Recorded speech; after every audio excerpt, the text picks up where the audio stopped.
একটা দিনের ভিতরে কত গল্প লুকানো থাকে জানেন? চলুন আজকের আমাদের দিনটা দেখে নেই। আসসালামু আলাইকুম। কেমন আছেন সবাই? যে যেখান থেকে ভিডিওটি দেখছেন আশা করি সবাই ভালো আছেন।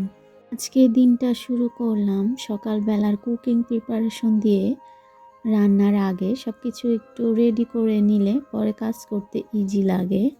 শীতকালে সবজি তরকারি খেতে খুব ভালো লাগে, তাই আমাদের বাজারে সবজি একটু বেশি থাকেই।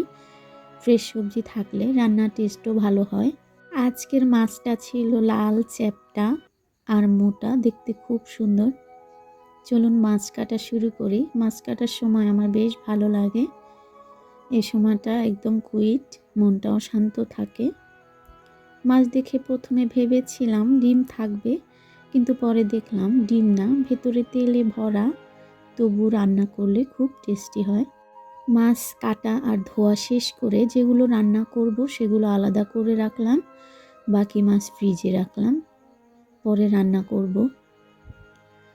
এবার মশলা বাটাই আছে, রান্না শুরু করেছি। মাছগুলো আগে একটু ভেজে নিয়েছি, তারপর ঝোলে রান্না করে নিলাম। আর সাথে ছিল কিছু বরবটির মতো দেখতে, আমাদের বরিশালের ভাষায় যেটাকে ছই বলি, সেগুলো দিয়ে সহজ একটা ভর্তা বানিয়ে নিলাম। সিম্পল কিন্তু হেলদি। ভিডিওটা ভালো লাগলে প্লিজ লাইক, কমেন্ট আর সাবস্ক্রাইব করবেন। রান্না শেষ করে সন্ধ্যার নাস্তা বানিয়ে রাখলাম। সন্ধ্যায় ভেজাল কম থাকবে, চাপও কম হয় তখন এভাবে আগে বানিয়ে নিলে। তারপর কিছু কাপড় ধুতে হলো, গোসল সেরে খাওয়া দাওয়া করলাম। বিকেলে একটু রেস্ট। সন্ধ্যার দিকে একটু আঁকাআঁকি করলাম। আঁকতে আমার বেশ ভালো লাগে। সারাদিন যত কিছুই করি না কেন একটু সময় বের করবই এভাবে আঁকার জন্য। আপনাদের সাথেও একটু শেয়ার করলাম।